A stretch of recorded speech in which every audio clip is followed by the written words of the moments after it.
Break બાદ commodity રિપોર્ટમાં આપનું ફરી એક વખત સ્વાગત છે. આપણી સાથે જીગર પંડિત જોડાયેલા છે અને હવે આપણી સાથે જતીન ત્રિવેદી પણ જોડાયા છે. જતીનજી, આપનું પણ સ્વાગત. અમે બ્રેક પહેલાં સોના ચાંદીની વાત કરી રહ્યા હતા. 2024માં હજી પણ આગળ વધી શકે છે સોના અને ચાંદીની મજબૂતી લોંગ ટર્મ માટે અહીંયા આગળથી ઘટાડે ખરીદીની સલાહ બનતી દેખાય. આપનો કઈ રીતનો વ્યૂ બની રહ્યો છે સોના અને ચાંદી માટે?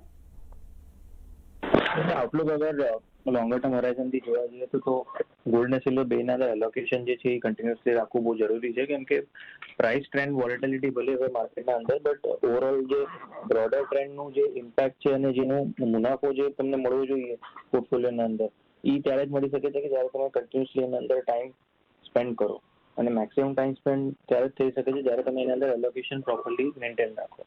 And we have discuss this earlier કે એલોકેશન જે છે એ ઓલમોસ્ટ તમારું મિનિમમ 15%થી અરાઉન્ડ 20-25% રહેવું જોઈએ ગોલ્ડ સિલ્વર બેના અંદર. બાયફિકેશન જે છે એ થોડુંક સિલ્વર પર થોડુંક વધી ગયું છે છેલ્લા 6 મહિનાથી, અને ઓલરેડી રનઅપ જે છે એ બહુ સારો આમ તો થઈ ગયો છે. તો થોડું અહીંયાથી સિલ્વરથી ડાયલ્યુટ કરીને ગોલ્ડમાં થોડું એલોકેશન વધી શકે છે considering the risk factor.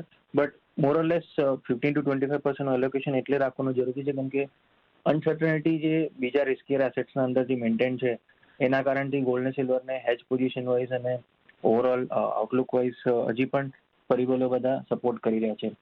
Global તણાવ ભલે થોડાક શાંત થઈ ગયા હોય, બટ ત્યાર પછી પણ ગોલ્ડ સિલ્વરને સપોર્ટ મળી રહ્યો છે કેમ કે યુએસ ડેટ સીલિંગ છે, ડોલર ઇન્ડેક્સ નીચે આવી રહ્યો છે, રૂપિયો આપણો કમજોર છે, સાથે સાથે જ જે હિસાબથી આપણું ઇમ્પોર્ટ બિલ વધતું ગયું છે એના કારણથી થોડુંક પ્રેશર બનેલું છે. તો આગળ ચાલતા ઇન્ટરેસ્ટ રેટ કટ યુએસના અંદર હજી પણ ચાલી રહ્યા છે. હાલાકી બેંક ઓફ જાપાને આજે ઇન્ટરેસ્ટ રેટ ભલે વધાર્યા હોય, બટ ઓવરઓલ યુએસનું ઇન્ટરેસ્ટ રેટ કટ સાયકલ હજી પણ ડાઉન ટ્રેન્ડમાં દેખાઈ રહ્યું છે. સો એલોકેશન હજી પણ અહીંયા પોઝિટિવ સાઇડનું દેખાઈ રહ્યું છે, અને એઝ આઈ સેડ 15-25% ના રેન્જના અંદર તમારું પોર્ટફોલિયો અંદર એલોકેશન ગોલ્ડ સિલ્વરના અંદર મેન્ટેન રાખીને જ ચાલવું જોઈએ.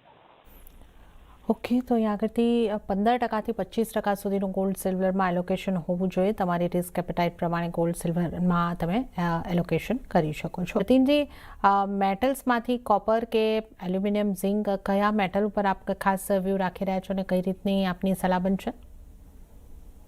2025 જો સિલ્વરના માટે યર હતો તો 2026 તમને સિલ્વર પ્લસ બેઝ મેટલ આ યર જે છે તમને દેખાશે.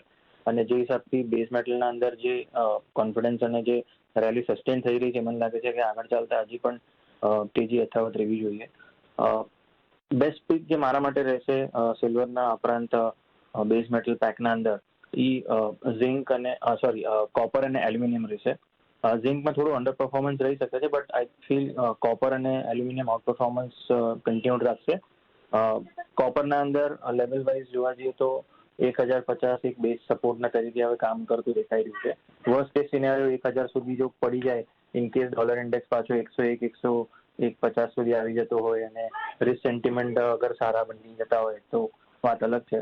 અધરવાઇઝ 1050 એક મોટો બેઝ સપોર્ટ છે, અને આગળ ચાલતા 1150-1200 લેવલ્સ આવતા બહુ વધારે વાર તો નહીં લાગે. આઈ થિંક માર્ચ સુધીના આજુબાજુ તમને 1150-1200 વચ્ચે કોપર ટ્રેડ કરતું દેખાવું જોઈએ, which is easily અચીવેબલ.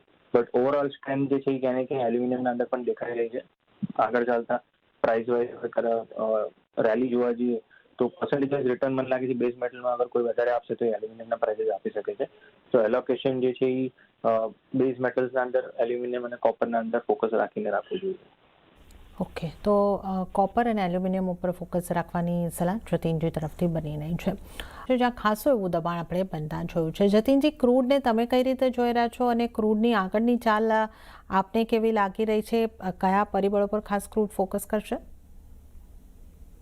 Trend wise જોવા જઈએ તો રેન્જ માર્કેટમાં ફસાયેલો છે અને થોડોક વીકનેસના સાથે ટ્રેડ થઈ રહ્યો છે હમણાં.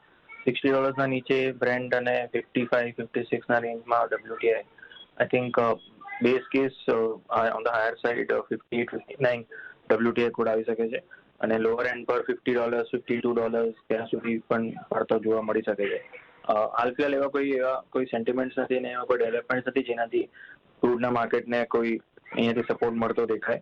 સો મોરલેસ નોટ એટલે કોઈ એવું એસેટ નથી એનર્જી બાસ્કેટનું આ ક્રૂડ ઓઇલ કે બહુ વધારે તમે સબસ્ટેન્શિયલી કંઈ રેલી આપી દે ઇન કેસ કંઈ બહુ મોટું ગ્લોબલ તણાવ વધી જાય, જેવું રશિયા યુક્રેનનું હતું કે ઇઝરાયલ હમાસના વચ્ચેથી, એવું કંઈક બહુ મોટું કંઈક આવી જાય જેનાથી સપ્લાય સાઈડને બહુ મોટું ડિસ્ટ્રક્શન થઈ જાય, તો જ આ ક્રૂડને કંઈક સપોર્ટ મળતો દેખાશે. અથવા હમણાં જે હિસાબથી ફંડામેન્ટલ્સ અને જે ડેટા સ્પેસિફિકલી ડ્રિવન છે એના હિસાબથી તો વીકનેસના સાથેનો ટ્રેન્ડ છે.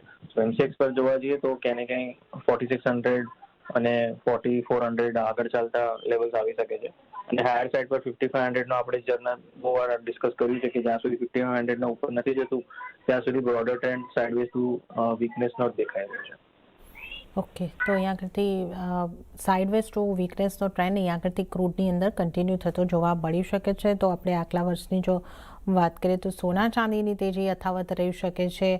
કોપર કે બેઝ મેટલ્સ જે છે એ આખું એક પેક્ટ છે એ આ રેલીની અંદર હવે આ 2026માં સામેલ થઈ શકે છે, પણ ક્રૂડને માટે નેગેટિવ આઉટલુક અહીંયા આગળથી બનતો જોવા મળી રહ્યો છે. અને ત્યારે જ જીગરજી આપનો અને જતીનજી આપનો ખૂબ ખૂબ આભાર અમારી સાથે જોડાવા બદલ અને આ ખાસ ચર્ચામાં ભાગ લેવા બદલ.